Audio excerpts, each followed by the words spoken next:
high-profile event on Uniting Islands, Inspiring Action, Leadership for Energy Security. We are delighted to have the Honorable Environment, Forest and Climate Change Minister from the Government of India and all other ministerial and vice ministers from all our SIDS nation.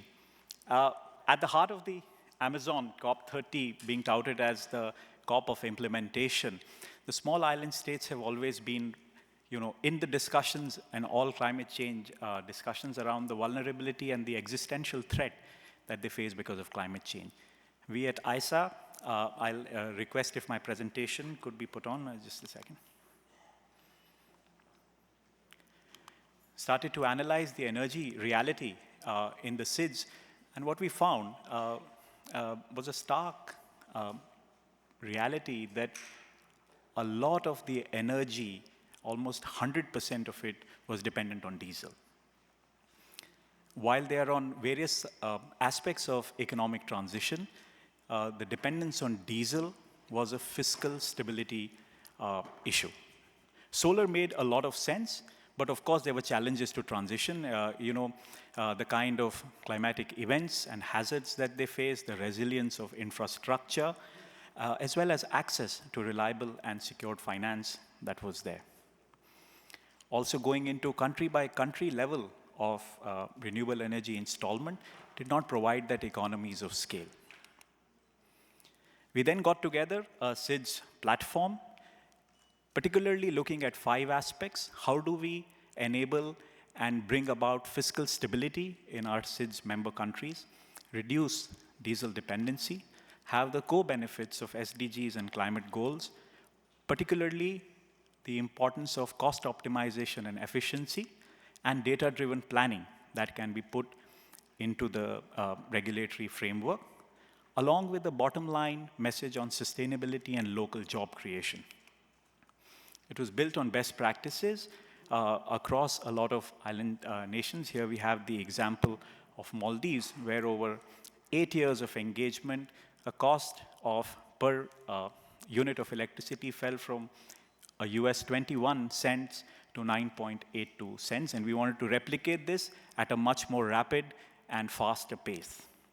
At ISA, out of a total of 57 SIDS countries, 34 are ISA member and signatory countries, and over since April till where we are today, 19 SIDS countries, and which includes 2 organizations, the OECS and World Bank, have signed the declaration to join this thing. Let me name all of these countries. We have the Republic of Fiji, Republic of Kiribati, Maldives, Republic of Marshall Islands, Republic of Nauru, Republic of Seychelles, the Solomon Islands, Antigua and Barbuda, Commonwealth of Dominica, Grenada, St. Kitts and Nevis, St. Lucia, Trinidad and Tobago, Belize, Republic of Suriname, Dominican Republic, the Organization of Eastern Caribbean States, the Independent State of Papua New Guinea, Republic of Vanuatu, and the World Bank Group, which is a partner to the SIDS platform.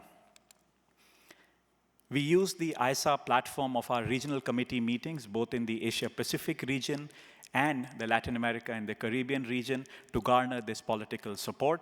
We have a few images from there. And then we brought all the regions together at our 8th annual assembly, which for the first time saw a participation from 137 countries that were there, and all the SIDS that had come and came together as 19 to go ahead with the first set of joint procurement. At ISA, our philosophy is to leave no one behind. So while 19 are ready for aggregated procurement and take the advantage of a centralized platform along with the World Bank Group to start with, we are also initiating in all the rest of our member countries a readiness activity, all of these to be finalized through an MOU over the course of the next year, where we look at announcing the first set of procurement by May 2026. With this little bit of context, let me hand it over to my Director General to take it forward. So, over to you. Thank you, Karan. His Excellency Mr. Bhupender Yadav, Honorable Minister of MOEFCC, Republic of India. His Excellency Bremity Lagjohn, Minister in Assistance to the President of Environment, Republic of Marshall Islands. His Excellency Dr. Kennedy Swarat Singh, Minister of Planning, Economic Affairs and Development, Trinidad and Tobago. His Excellency Dr. Pauline Prosper, Senator of Education, Sustainable Development, Innovation, Science, Technology and Vocational Training, St. Lucia. His Excellency Ms. Milagro Matus, Vice Minister, Ministry of Sustainable Development, Climate Change, Solid Waste Management, Belize. Mr. Ali Sharif from Maldives, Mr. Wills Agricole from Seychelles, Ms. John from Mauritius, and a lot of colleagues. The fact that we have so many ministers here is a testimony of what this COP is about implementation. And I must reflect our own journey that when we went to Sri Lanka as part of our Asia-Pacific meeting, looking for support from SIDS countries on a real platform for action, we got 5 Pacific ministers and 3 ministers from Asia and Africa really keen to learn on the experience of, rather than solving the problems themselves, can we come together, learn from each other, and embrace solar and storage. Why this is important? Few of these countries are spending 7 to 10% of their GDP, not of budget. Some of them have 4 times the budget of their education as the budget on fossil fuel subsidies. And in the time when solar and storage has received 90% reduction in price over last decade, it's absolutely criminal to have a system that is 80 to 85% dependent on diesel and fuel oil. The advantages of coming together are now shared by others. We went to Caribbean, and to our surprise, within a day, 9 Caribbean ministers joined the political will, taking the total number of countries to 18. What are the advantages? The first advantage is we must do it together. We will provide the panel of experts, and the countries will come together to do a joint procurement. There are economies of scale because a lot of them have tried 5, 10, 20 megawatt projects. They get a very high price or don't get very good private sector. Even the private sector is looking for a scale. So this is a program that for over next 3 years, leading to next 3 COPs, will have multiple phases of procurement, ensuring projects getting delivered over next 3 years and not only talking. It has a clear milestone, the commitment, the fact that there are so many ministers. Let me also share, in our assembly 2 weeks back, we moved one very important step ahead, because when you do a joint procurement, often each country have their own procurement laws, and that involves a huge legal aspect. Sometimes when you have to do a joint procurement, you have to agree to supersede that procurement law to a joint procurement activity. We got the commitment from almost all countries for that procurement as well. We have now commenced the phase together with World Bank Group on doing which countries are ready for the first phase of procurement that we want to start in the next 5 to 6 months. Our commitment is that let this not be an initiative which just dies over a period of time, but actually leads to at least 500 megawatts of solar power and at least 250 megawatt hours of storage over the next 3 years, with very visible improvement on fiscal health, lives of people in SIDS, and improvement in lives of industries. I will end by acknowledging this cannot be done alone. We are very proud that World Bank Group, through all arms of World Bank, IFC, and MEGA, have been closely partners. And in addition, given the disaster resilience impact of hurricanes, especially in Caribbean, we have CDRI here. And because almost all SIDS countries are part of Commonwealth Secretariat, we also have Commonwealth Secretariat. This cannot be done alone. So we are proud as a convening force for bringing people together in the spirit of this COP of doing implementation. Thank you very much.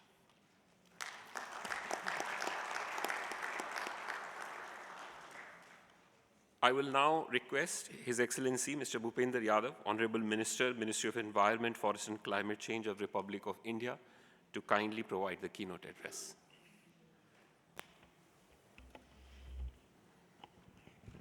Thank you, Mr. Ashish Khanna, DGISA. Here on the dais, His Excellency Brimethi Logjin, Republic of Marshall Island, Excellency Dr. Kennedy Swarat Singh, Trinidad and Tobago, His Excellency Dr. Pauline Prospere, St. Lucia, Excellency Miligo Motors, Blazer. Here the representative from Maldives, Seychelles, Excellencies, ladies and gentlemen. First of all, I congratulate to ISA that this organization really converted a climate action into a reality. And today I am also sharing some experiences. When I travel across India, from mountain ranges of Great Himalayas to the desert of Rajasthan, from the deep and dense forest of central India to the coconut groves of its southern island of Lakshadweep, one thing always inspires me, that's sunlight. It falls equally on everyone. It does not ask who we are, where we born, and how much we earn. And it reminds us of a simple truth. If we can learn the use of the power of the sun together, we can solve many of the world's biggest problems together. Just a decade and a half ago, many parts of India struggled to have regular and quality power supply. Today, India has crossed 500 gigawatts of electricity capacity, and more than half of it is a clean energy. The future of energy is clean, local, and solar powered. For a young person growing up today, the world they enter will be shaped not by oil wells or smokestacks, but by solar panels, green hydrogen, rooftop systems, and energy storage. India has already reached 50% non-fossil energy capacity, 5 years ahead of its NDC target. We are now the fourth largest renewable energy producer in the world and third in solar power. The world asks us, how did this happen? It happened due to the vision of our Honorable Prime Minister Shri Narendra Modi ji and his belief in scale, in speed, and in the power of ordinary people. PM Surya Ghar is possibly the world's largest rooftop solar program today. Let me share you a rooftop story from a small town. I recently met a school teacher who had installed rooftop solar through the PM Surya Ghar scheme in our country. He told me, earlier I used to wait for the electricity bill every month with fear. Now I wait for the sunshine because sunshine has become my income. That is the transformation PM Surya Ghar is creating. More than 20 lakh families already have rooftop solar at home, and many more are joining. This is not just an energy scheme. It is freedom for every household. It turns every roof into a mini power plant. Solar for agriculture is a new dawn for our farmer community. We are running PM Kusum scheme that is addressing the end-to-end agriculture solarization needs. Earlier, typically farmers used to stay awake at night waiting for power to irrigate their fields. Now, they work with the sun and sleep with peace. Solar pump and solarized feeders are making farmers more reliable, more dignified by providing assured daytime solar-powered clean energy for all agriculture needs. No diesel, no waiting, no stress. Solar power is playing a crucial role in lighting places where the grid cannot reach. Like in our far-flung and forest areas, today under PM Janman, they switched on solar lights for the first time. Solar power is not merely a renewable energy technology, but it a tool of transformation, and it is a social revolution. Storage is one of the most critical areas. Long awaited, they are fast emerging now. India is building some of the world's largest solar and battery projects, including a project in Ladakh that will store enough clean energy to light up entire city. This ensures that solar power is not only available during the day, it becomes 24/7 clean electricity. India's experience is now being shared by small island developing states, SIDS, so that they too can reduce diesel imports, lower electricity costs, and protect their oceans. ISA has emerged as a global solar family. More than 124 countries are now part of the International Solar Alliance. Think of ISA as a global solar family. From the islands of the Pacific to the savannas of Africa to the mountains of South America. ISA hosted in India is accelerating and designing the solar projects, bringing in needed finance, generating local jobs, and making solar the first choice for clean, reliable electricity. I have a very simple message for the world, friends. Solar energy is spreading its light in more than technological way. It is hope and empowerment. It is independence. It is dignity. It is peace. For farmers, it means water for crops. For children, it means light to study. For all of us, it means a safer planet. In the spirit of Vasudhaiva Kutumbakam, whole world as one family, let's work together for a future where every village shines, every island thrives, and every child grows up in a cleaner, brighter world. Thank you very much.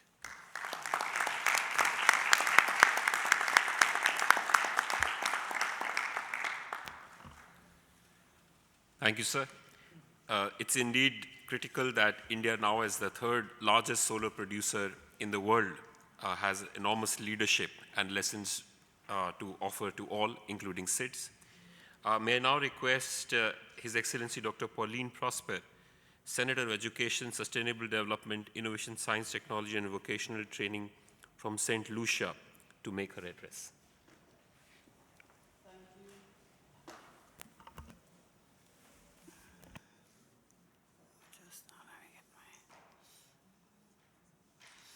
Thank you, Your Excellency. I wish to acknowledge... Madam, I'm so sorry.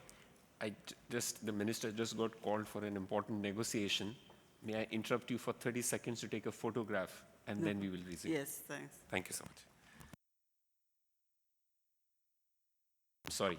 The sir has agreed to stay on for 5 more minutes. Madam, please continue. My apologies. Thank you very much. Please allow me to accept the protocol that has been established. Allow me to acknowledge all excellencies on the head table.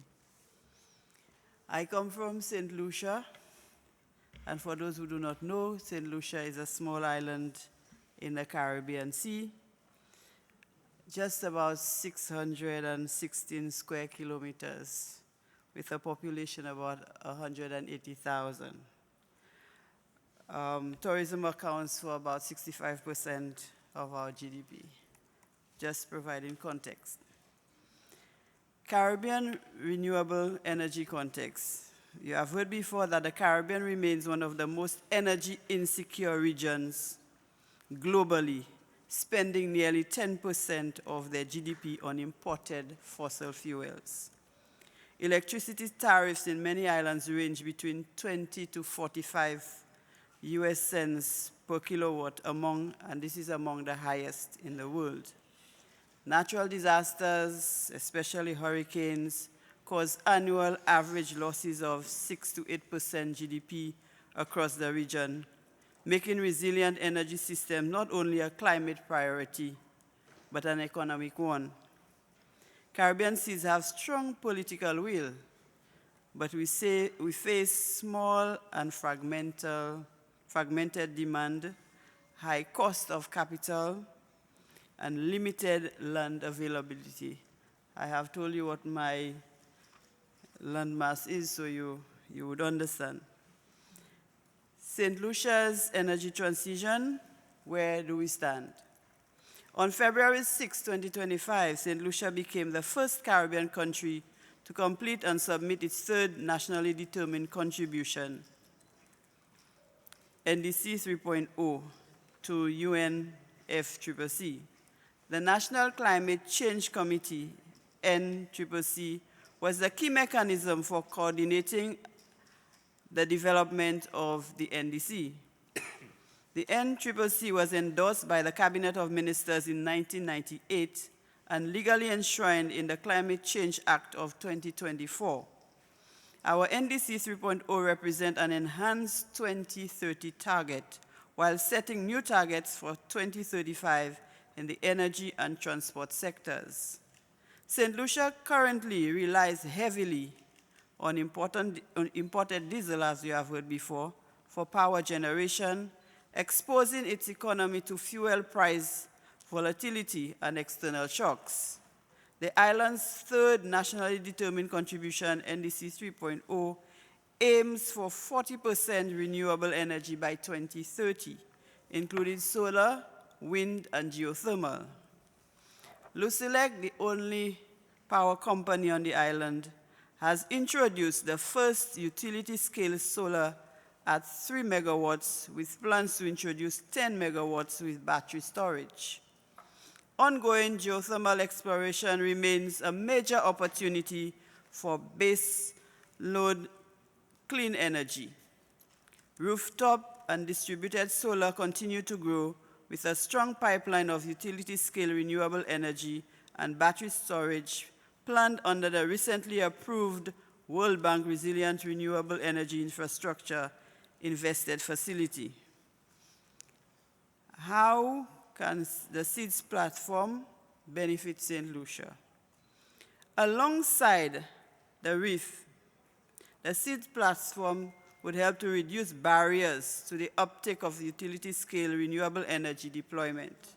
It would help lower technology costs through multi-country aggregation, making solar and storage more affordable for the small markets. It would help us access technical expertise in grid integration, storage design, and power system planning. It will help us with a new procurement architecture that reduces timelines and increases investor confidence, as long as stronger collaboration with financiers, including access to guarantees, climate funds, and blended finance. It would help with a structured pathway to develop a bankable renewable energy pipeline tailored to St. Lucia's needs. St. Lucia's support for the SIDS platform and our expectations. SIDS represents a collective voice. The SIDS platform represents a collective voice for small islands, bringing scale where none exist individually. It provides practical operational solutions rather than conceptual discussions. It aligns perfectly with St. Lucia's ambition to reduce energy costs. And energy cost is very high in St. Lucia. People are afraid of putting air conditioner at their home. It helps to enhance resilience and meet its climate goals. It connects St. Lucia to global expertise while firmly reflecting Caribbean realities. What are our expectations from the SIDS platform? We're expecting assistance in refining feasible studies and assessing the viability of utility-scale solar and storage sites. Support in establishing the appropriate regulatory and procurement frameworks for private sector participation. De-risking instruments such as payment guarantees, sovereign risk mitigation, and concessional financing windows, help in building a skilled domestic workforce ready to operate and maintain solar and battery assets. In closing, St. Lucia views the SIDS platform as a timely, strategic, and transformative initiative.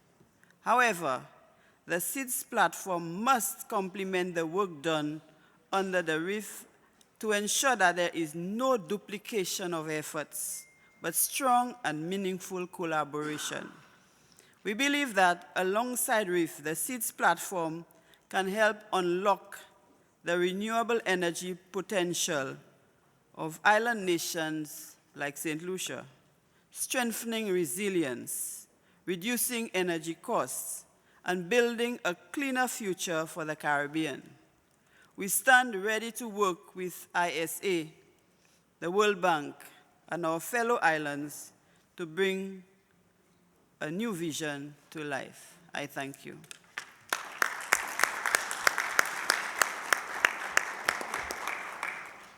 Thank you, Madam, for that clarity. We have been very impressed by the preparedness of St. Lucia, I must commend.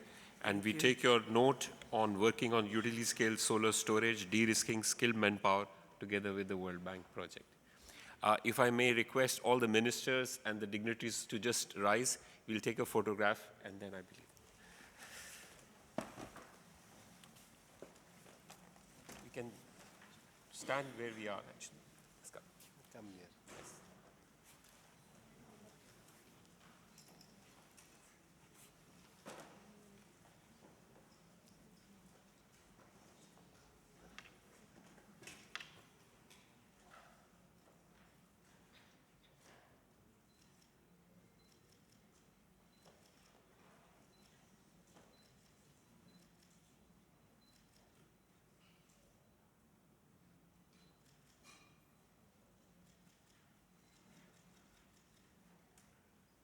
Thank you. Thank you, sir. You will go.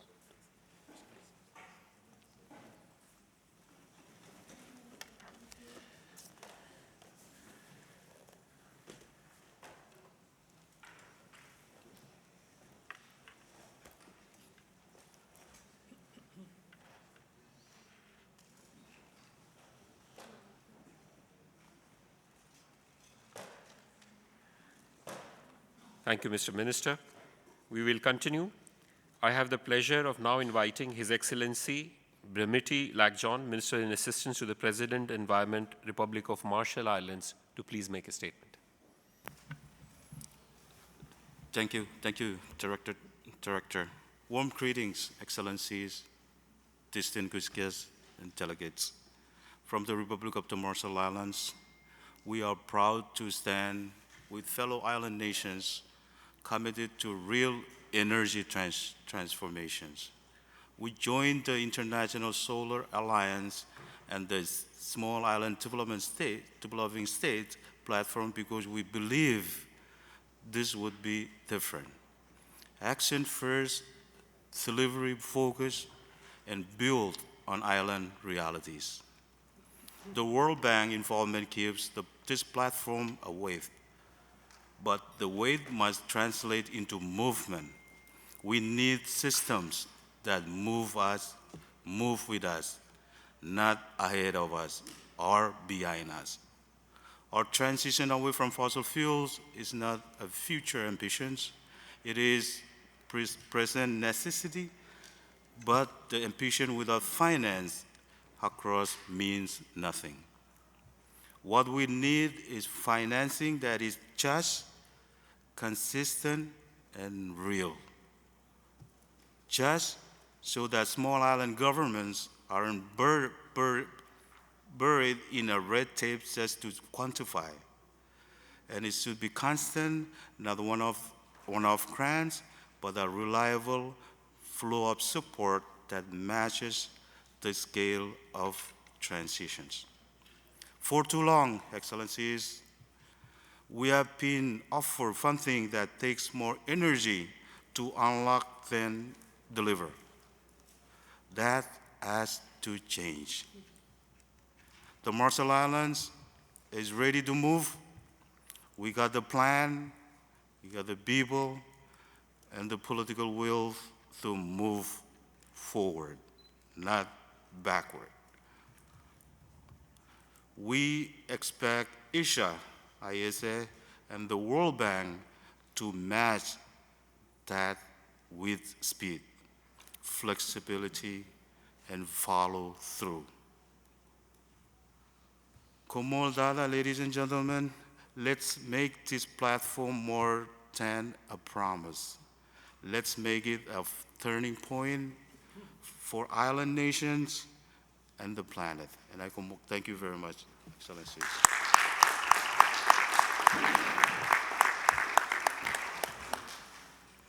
Thank you, Your Excellency. Your call for action, strong political will, and the importance of flexibility while managing are very well understood and taken note of. I now have the pleasure of inviting His Excellency Ms. Milagro Matus, Vice Minister, Ministry of Sustainable Development, Climate Change and Solid Waste Management from Belize. Thank you, Chair, Excellencies, colleagues, and friends. Good afternoon. Belize comes to COP30 as a proud small island developing state within a mainland. We are a country of just over 430,000 people, deeply dependent on tourism, agriculture, and imported energy. Today, more than 70% of our electricity is imported from our neighbors, and every shock, from droughts to rising fuel prices, hits our economy hard. Just as the minister from St. Lucia mentioned, we have ACs, but we're afraid to use them. That is why energy security is not a distant goal for Belize. It is a daily necessity and a development priority.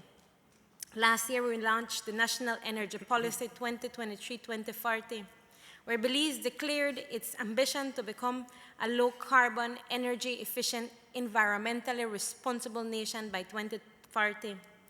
And we set targets that reflect the urgency of the moment, targets such as 75% renewable electricity by 2030, 100% access to reliable, affordable power by 2030, 30% reduction in greenhouse gas emissions, and energy expenditure reduced to 15% of GDP. These targets are fully aligned with our NDCs and with the spirit of the Paris Agreement. For decades, hydropower carried our renewable ambition, but Belize is now entering the most transformative phase in its energy history. By 2030, 140 megawatts of utility-scale solar, supported by the IFC and Saudi Fund for Development, will come online. To put that in perspective, in 2024, Belize had only 5.9 megawatts of solar on the grid. This expansion, while incremental, can be best described as transformational. And because generation alone is not enough, we're pairing this with investments in 60 megawatts of battery storage supported by the World Bank. These systems will stabilize our grid, reduce outages, and help integrate more renewable energy without passing higher costs onto consumers. But energy security for Belize is also about equity. With the 2024 Least Cost Rural Electrification Plan, supported by the IDB, we now have a roadmap to achieve universal energy access by 2030 through grid extensions, microgrids, and solar home systems. Our pilot projects in villages such as La Gracia, Indian Creek, and Corazon Creek prove that modern energy access can be sustainable, affordable, and fair. These mini-grids are some of Belize's first public-private partnerships in energy, creating jobs while powering schools, health clinics, and small businesses. For a SIDS country like Belize, clean energy is resilience. It means fewer outages during storms, lower dependence on imported fuel, and more opportunities for young people, farmers, and entrepreneurs. It is at the heart of SDG 7, and it is at the heart of our national development. We know the challenges, rising demand, climate disruption, and financial constraints all SIDS face.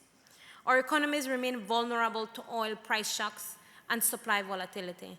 But Belize chooses to see opportunities to strengthen partnerships, to innovate and to lead. Colleagues, SIDS have always been laboratories of resilience. We adapt first, we innovate first, and we feel the impacts first. But we also carry some of the boldest solutions. The SIDS platform is proof that when islands unite, we do more than inspire action. We shape global action. Transition requires collaboration. It requires finance, action for this transition.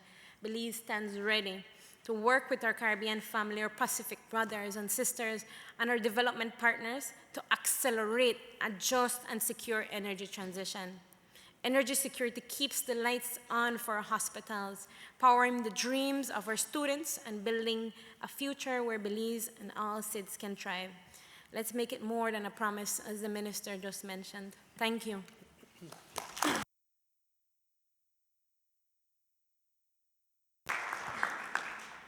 Thank you, Madam Minister. Your points that each project must be closely integrated to the national priorities of energy policy and energy access, and the resilience and collaboration needs are very well noted. Thank you. May I now request Mr. Wills Agricole, Technical Advisor to the Minister Climate Change and Energy for Republic of Seychelles, to kindly make a statement. Thank you. Excellencies, distinguished ministers, esteemed colleagues, and development partners, all protocol observed, good afternoon. It is an honor to represent Seychelles at this pivotal high-level ministerial session. I would like to thank the International Solar Alliance and the World Bank Group for their vision in advancing the SIDS platform, an initiative that speaks directly to the existing realities, the aspirations, and the resilience of small island developing states. Seychelles, like many island nations represented here, faces a very particularly energy challenge, one shaped by geography, demography, and vulnerability.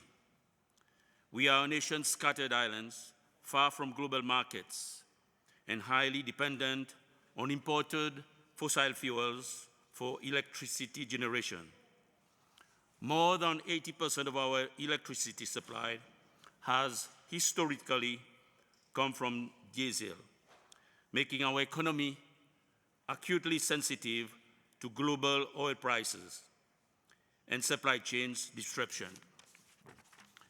Every fluctuation in the price of diesel is felt in our national budget, our cost of living, and the competitiveness of our industries. This is not a unique story. It is the shared reality of small island developing states across the world. Our electricity tariffs are among the highest in the world, and our grids are small and fragile.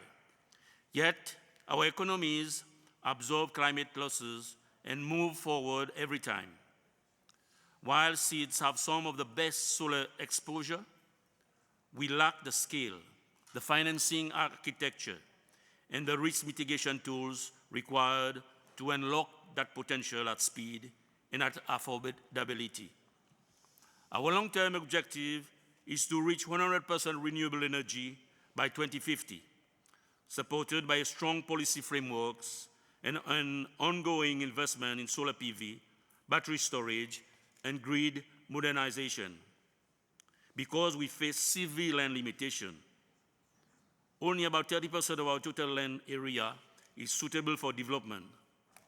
So we have become early adopters of floating solar, an innovation now gaining global attention.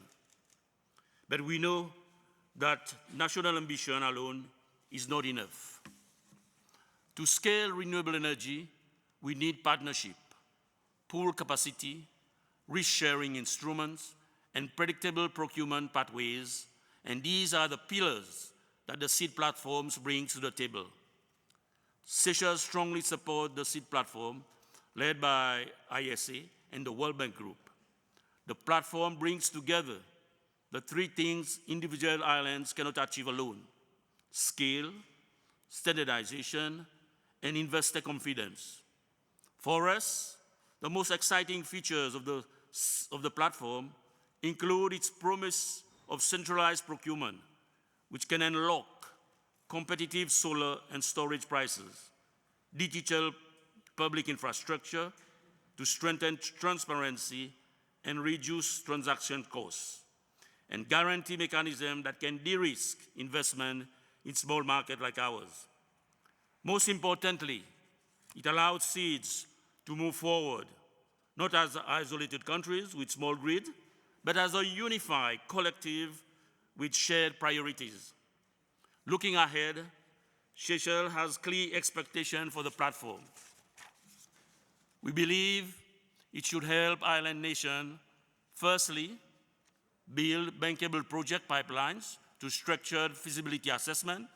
Secondly, reduce technology and financing costs through aggregated procurement.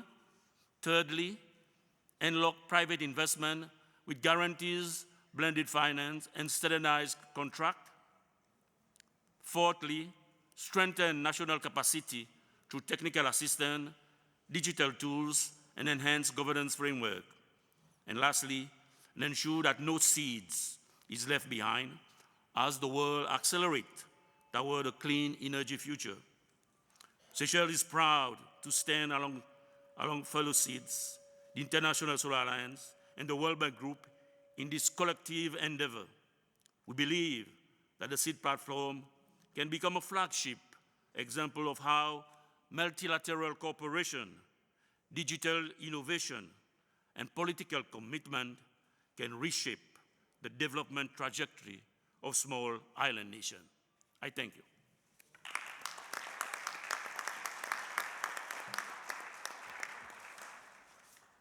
Thank you, Mr. Agricole.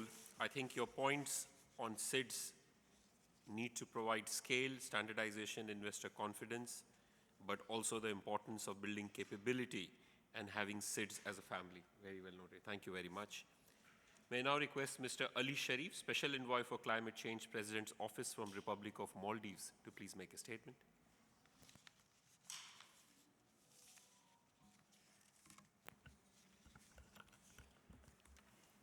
Yes, thank you. Thank you. First of all, I would like to say, greetings from Maldives.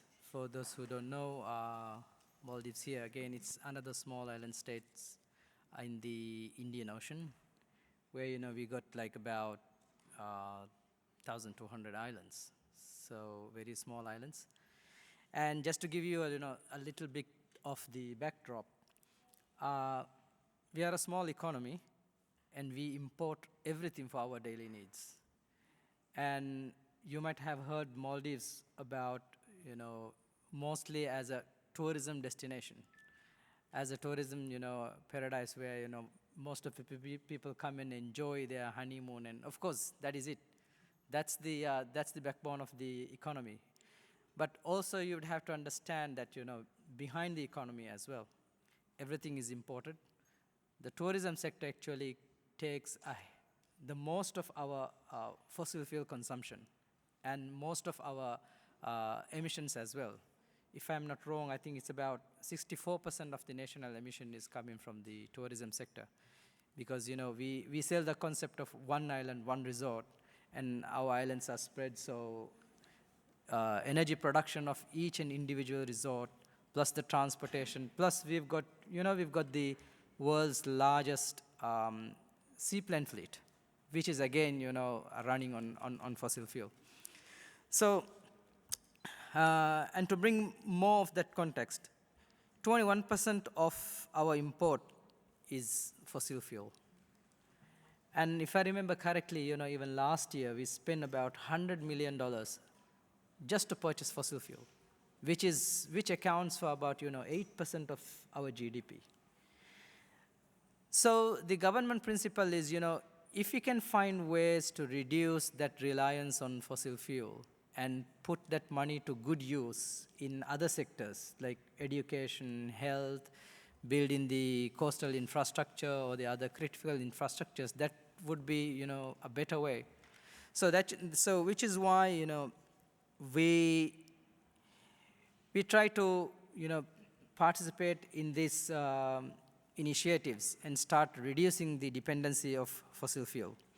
And which is one of the reasons why, for those who have been in the COP28 year before last year in Dubai, our president announced that 33% of our electricity production would come from renewable energy sources by 2028. And I think that was the first time ever, we have put such a hard, fast goal that we would be working towards certain target. So, when we started that, our renewable energy, installation was about 53 megawatts. But now, with a lot of work, we have bumped that up to 113 megawatts. So almost double that amount, which is why we have been participating in many other programs where actually we're working with the World Bank on projects like the Aspire and Arise, where 110 megawatts of that is part of the renewable energy installments. It also brought about, innovative financing schemes,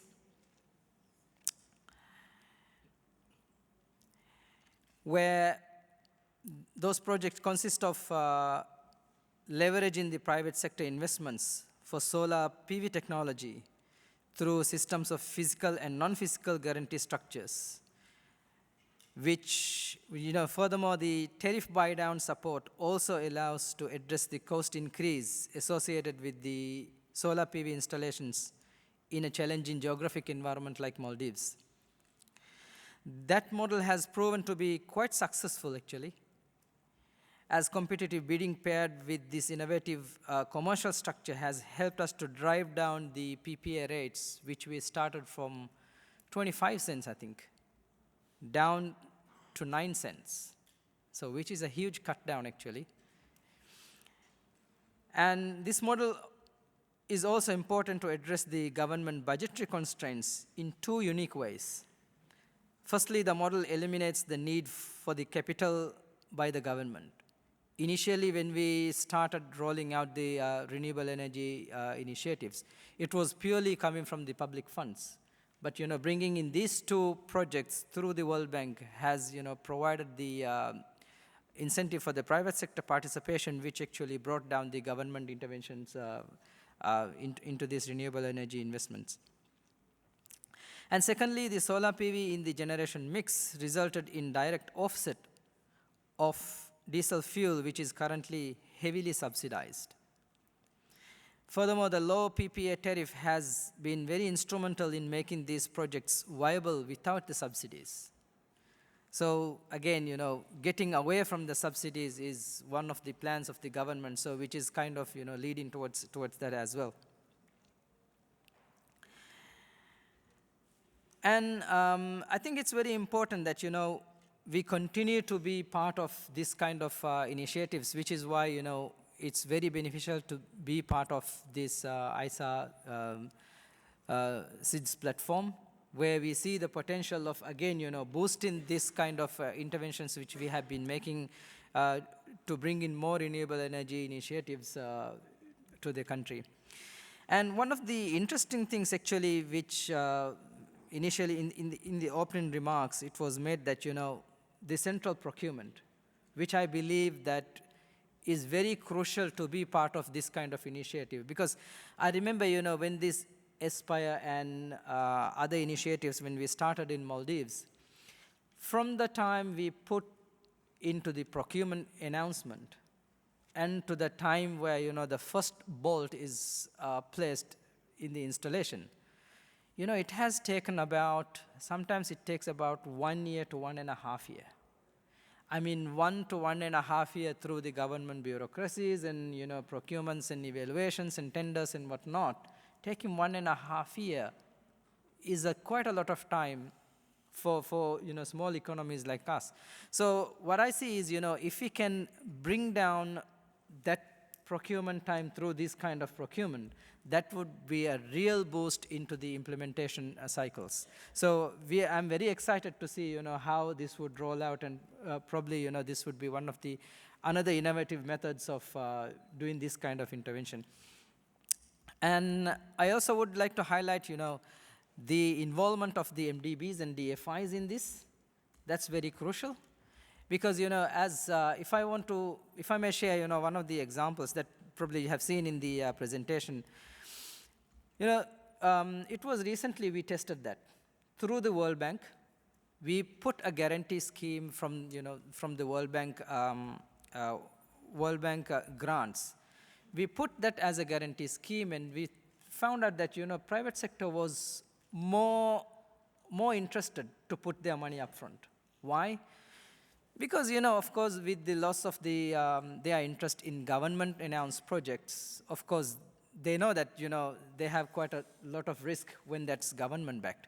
But when it is MDBs and DFIs backed, they were very happy, and they really jumped in to put their money on the table. Because that should anything go wrong, they have their back already covered. So which is really important to see that, DFIs and MDBs to be part of this package. And I'm sure that would enable the private sector finance to be mobilized. So we really look forward. I'm really excited to, to be part of this platform, and we really look forward to be part and to carry this forward. Thank you very much, and once again, thank you for this invitation.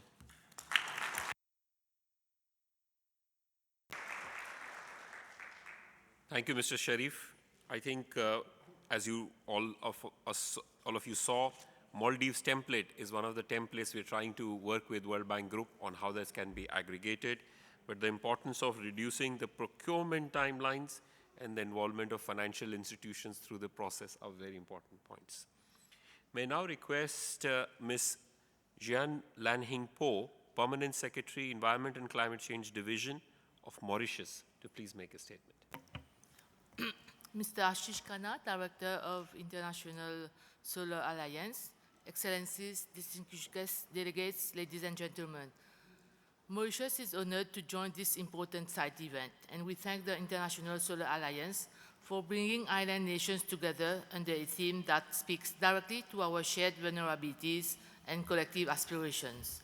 Uniting Islands, Inspiring Action, Leadership for Energy Security captures the urgency and possibility of this decisive moment, reflected strongly in the discussions taking place at COP30. This COP has already witnessed renewed global resolve to accelerate the energy transition. We welcome the robust commitment by parties to triple renewable energy capacity and double energy efficiency by 2030. The advances that towards phasing out unabated coal and the new initiatives launched here in Belém to support storage solutions, grid flexibility and technology partnership, particularly for vulnerable economies and SIDS.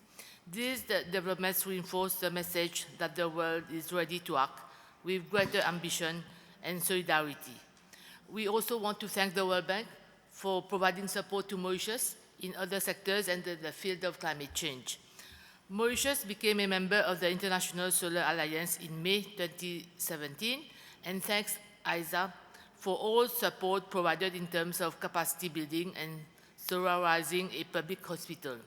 In April 2025, Mauritius signed its country partnership framework with ISA. This will enable Mauritius to benefit the support of ISA in various fields, such as establishment of STAR-C, scaling of floating solar projects, solar agrivoltaics, solar PV batteries, and waste management, amongst others. For Mauritius, energy security remains a pillar of our national resilience and sustainable development. Under NDC 3.0, we have set bold and measurable targets, including achieving 60% renewable energy in our electricity mix by 2035, a full phase out of coal in electricity generation by 2035, and 10% improvement in energy efficiency. These commitments reflect our determination to transform our energy architecture and reduce our dependence on imported fossil fuels.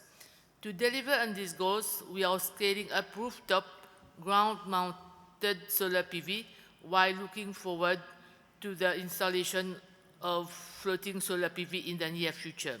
We are also expanding wind energy and considering the deployment of hybrid renewable systems, strengthening battery storage capacity and the implementation of a national biomass initiative to transition existing plants away from coal.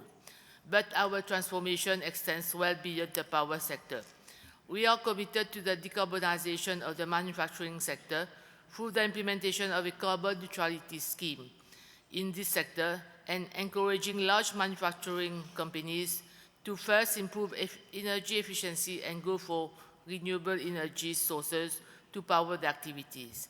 Mauritius is also committed to introducing cleaner portside and airport ground equipment in its climate strategy to decarbonize the aviation and maritime sectors, looking ahead to introducing sustainable fuel, operational efficiencies, exploring the opportunities of future-ready alternative bunker fuels.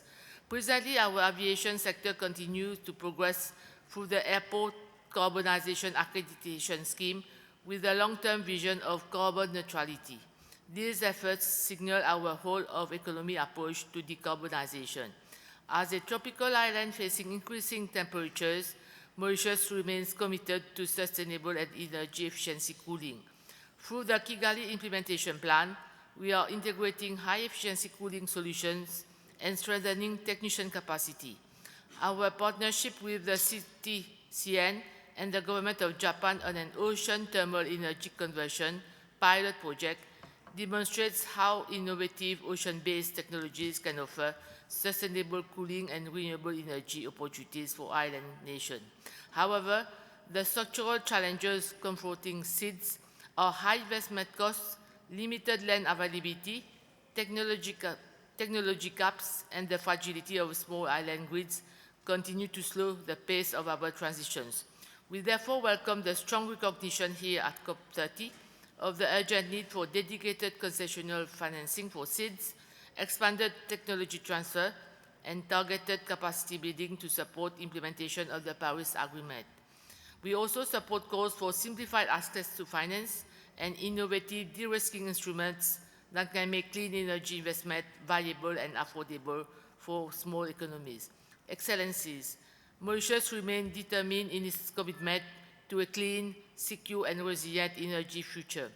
The enhanced ambition and collective leadership demonstrated at this COP strengthen our resolve to deliver on our national commitments and to support global progress towards the 1.5 degrees centigrade pathway.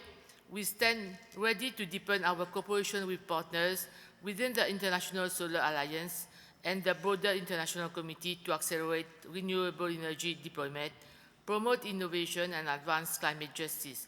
Together, let us ensure that islands are not defined by vulnerability, but by vision, leading the way towards a sustainable, equitable, and resilient future for all. Thank you.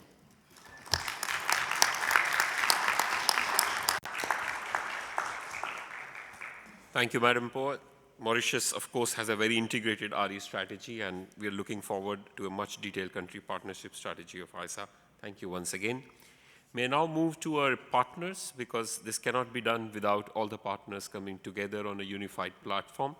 I'd like to begin by inviting my friend and ex-colleague, Dr. Valerie Hickey, Global Director for Climate Change at the World Bank, to kindly make a statement.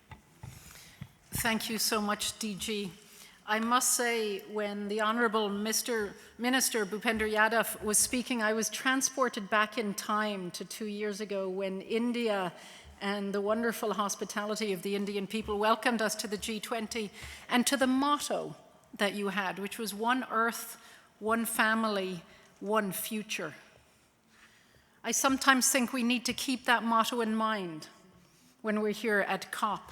And it's a motto that means we must not leave small islands out of that future. We must not leave small islands behind. And I have to say, Dr. Pauline From the start, you talked about the need for political will, and it's clear from listening to the excellencies around this table this afternoon and in the COP that you will not allow yourselves to be left behind, but in fact are often out front. Unfortunately, it's because you are at the forefront of the adverse impacts of a warming world. You don't need me to remind you of that. Jamaica certainly doesn't. Cabo Verde certainly doesn't, when several weeks ago floods washed away many of its hard-earned development dividends. But I think we sometimes, the rest of us, need that reminder to remember that whether it's the slow motion misery of rising seas or it's the sudden shocks of storms, SIDS are bleeding. And that's why the World Bank Group stands with you, as our shareholders and as our clients, as part of that One World family. But it's not just to support your needs on adaptation finance, it's to ensure that you can take advantage of new climate technologies, that you are not left behind in this new industrial revolution. Because this is about an opportunity agenda. This is about vision, not about vulnerability. It's a modernization agenda, an investment agenda. It's not about aid, including in energy, especially in energy.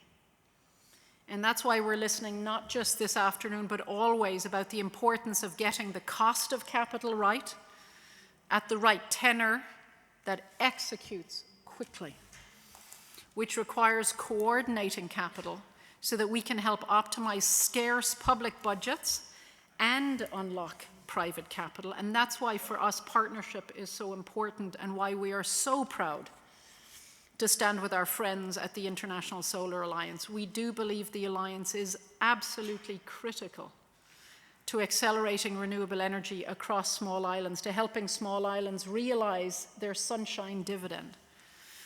The SIDS platform really is a transformative digital and financial ecosystem envisioned to accelerate solar deployment across the island, because it aggregates demand. You've heard it. It reduces equipment costs, streamlines procurement, provides tailored technical assistance, because not all islands are the same.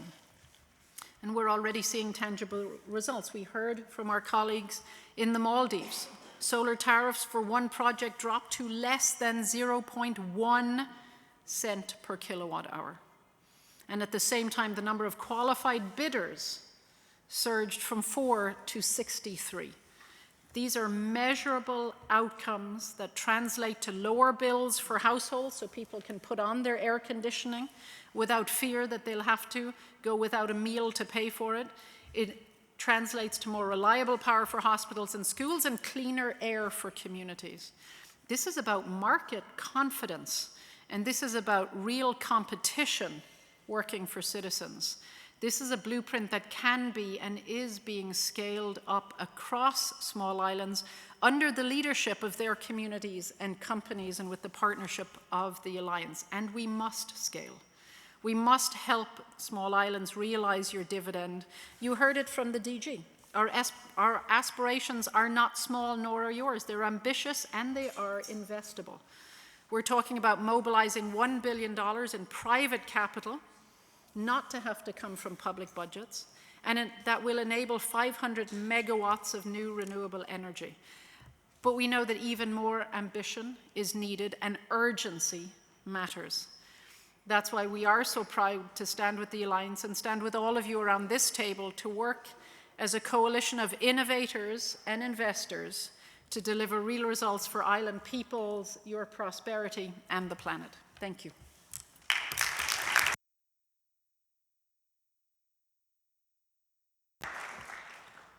Thank you, Dr. Valerie Hickey. And I must state on record that often people ask, and having a SIDS platform with all elements of World Bank, with World Bank, IFC, and MEGA working together, all regions working together as a global platform, is one of the best ways of bringing the entire team together. Thank you very much for the support. May now move to Mr. Amit Proti, Director General of CDRI, who have been working on a lot of disaster resilience that needs to be closely wedded to the SIDS agenda. Over to you, please. Thank you, Ashish, and Excellencies, all protocols observed. A decade ago, we promised to leave no one behind under the 2030 Agenda for Sustainable Development, a pledge that was reinforced also through the Sendai framework. The reality is that despite global commitments, some of the most vulnerable nations, the SIDS, are not getting the support they need to address the existential threats facing their communities. SIDS are paying the price for climate change despite being responsible for less than 1% of global greenhouse gas emissions. These most vulnerable nations are caught in the twin interlocking crises of climate and debt. The Caribbean is still reeling from the destruction left in the wake of Melissa. Jamaica alone suffered approximately $7.7 billion of damage. That was yesterday's news. Today it's coming to be about $10 billion. The economic cost is equivalent to about 30% of the country's GDP last year. The new climate reality for SIDS is that events like Melissa are 4 times more likely to occur. The new normal is defined by compounding disasters hitting island nations that were in the process of recovering from previous climate events. The SIDS debt burden caused by the sheer financial costs of recovering from disasters and the constrained ability to invest in resilience against future climate impacts. SIDS are not waiting to act. I think that's very clear. I think all of you represent leadership in what you're trying to do, and we are here to support that. Nations are transforming crisis to opportunity, demonstrating leadership in innovative climate finance and resilience development pathways. A case in point is Jamaica itself, which had a comprehensive disaster risk financing strategy, including catastrophic bonds of $150 million. Of course, when you're suffering $10 billion of damage, $150 million means nothing. But there is an attempt to at least understand the challenge and try to put something to address it. Our CDRI has been committed to the SIDS agenda for the last few years. The Honorable Prime Ministers of India, Australia, Fiji, Mauritius, Jamaica, and the United Kingdom launched a program called Infrastructure for Resilient Island States in Glasgow. We've been working with SIDS on helping to support the resilience of infrastructure agenda. Under that, I'm really, really happy to be partnering here on the power sector resilience agenda, because when you start looking at the damage to infrastructure that's its face, one of the key sectors that gets impacted by hurricanes and other risks, and Dr. Valerie mentioned a few of them, the power sector is very, very, very high on that list of infrastructure that keeps getting damaged. And when power sector fails, that can trigger a chain reaction of failures in other critical infrastructures. So hospitals don't function, water pumps don't function, et cetera, et cetera, et cetera. So power security, energy security, power sector resilience is absolutely vital to maintain functions when there is an event, a disastrous event that comes through an island nation. So I would like to congratulate the International Solar Alliance and the World Bank Group on the launch of the SIDS Solar Procurement Platform. It's a seminal initiative for energy security for the SIDS. We are glad to be partnering on this vital agenda. We can draw on results and learnings from ongoing interventions in SIDS under our IRIS program, particularly our support to the Caribbean Electric Utility Corporation, CARELAC, to help Caribbean utilities strengthen their capacity to restore power rapidly after extreme events. So one of the things we've also found is that an island or a country that can recover faster experiences less economic losses because of a disaster. So if you can recover quickly, the impact is much lower in terms of the economic damage. That program is also looking at procurement. So I think the whole notion of looking at procurement is not just at the early market stage or setting up, but it's also during a disaster to be able to procure supplies and recover quickly is an incredibly important resilience agenda. We look forward to partnering closely with ISAD, the World Bank Group, and the island nations who are coming together on this particular journey, and we wish you the very best, and we want to work with you on this agenda. Thank you.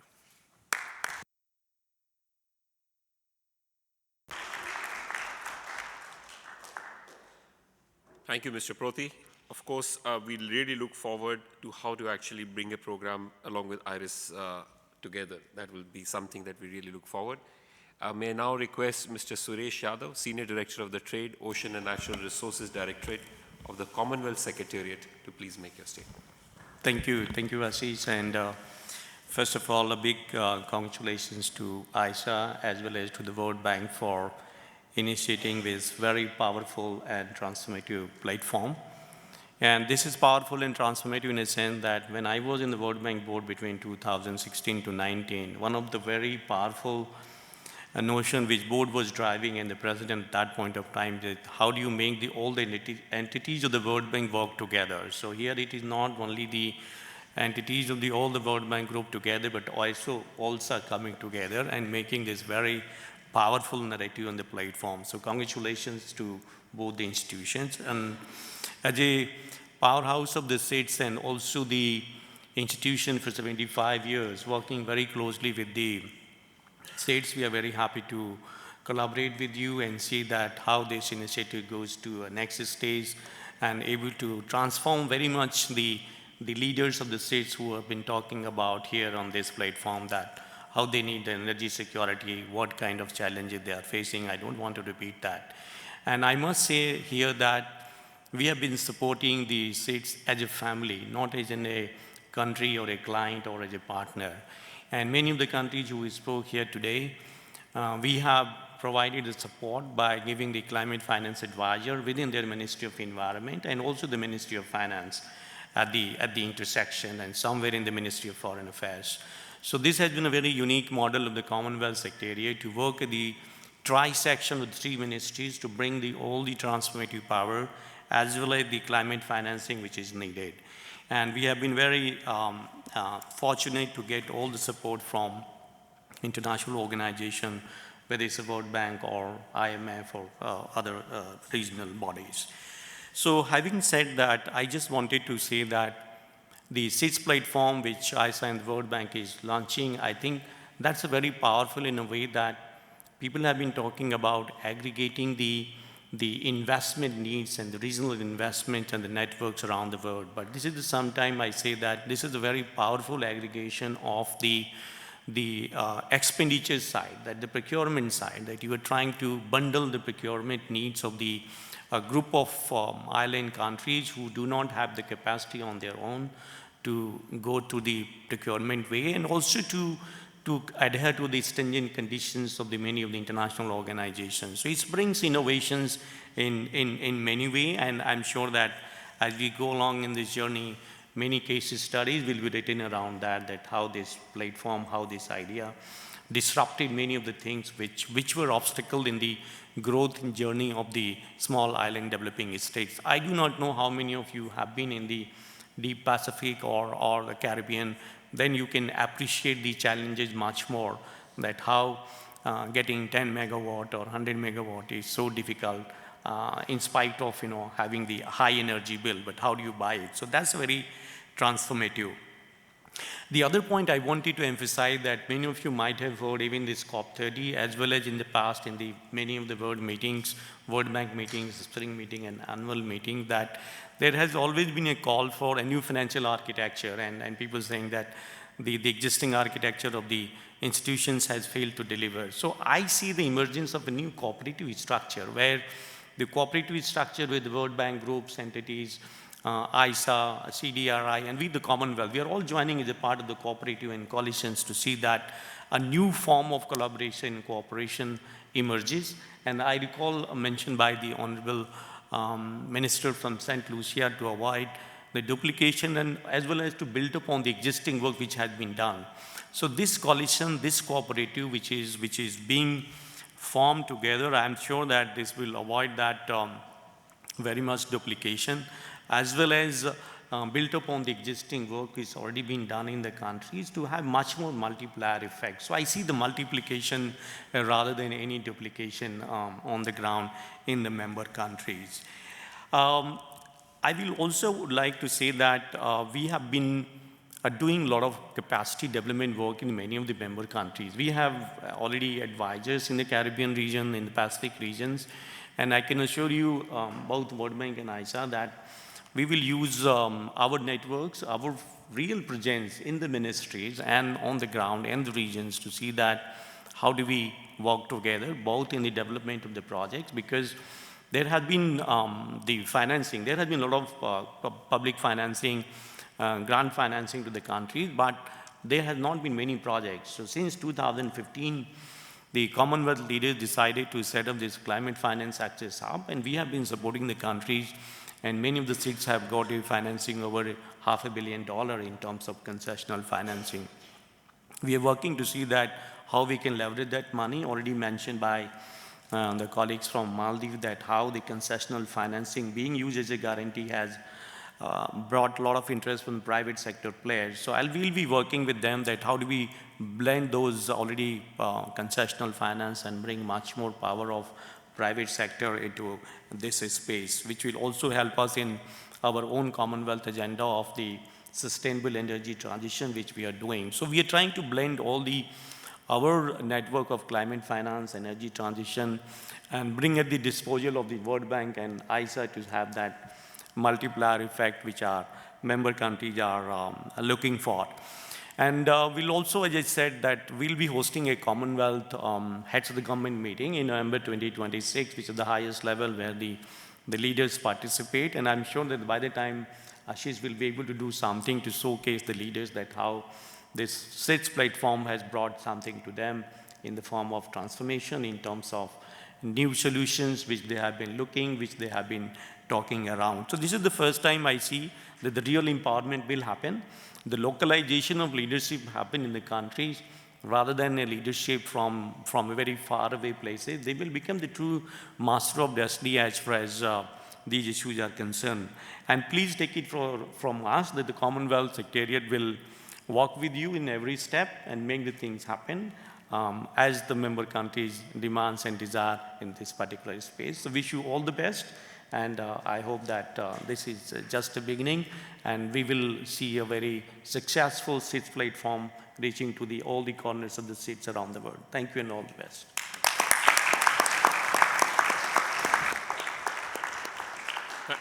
Thank you, Mr. Yadav. We will continue to lean on the convening power of Commonwealth Secretariat. In the interest of time, I'll just have 3 points as summary. Of course, the political resolve from all stakeholders is very clear. We believe that while we undertake this journey, we'll need to be adaptive. Because while some countries would prioritize grid-connected solar sometimes with storage, sometimes without storage, due to land constraints, some countries might prioritize floating solar. Their financing requirements, their risk appetite based on the macroeconomic conditions would differ, so the risk mitigation requirements would differ. But we really hope to be very adaptive in working all together. The second point is we must have an attitude of getting things done, because for far too long we have been just talking. It's time to actually get things done. This must be done while listening to all the stakeholders, whether they are private sector investors, whether there are resorts who should actually have completely solar and storage solutions, local communities, how they are going to actually see the benefit. And finally, I believe with combined resolve, we will find ways in this journey. Let us go through them, because a common person of SIDS really deserves the change that they really have for affordable, reliable, and sustainable energy supply. Thank you once again, everyone, and let's get going on the implementation.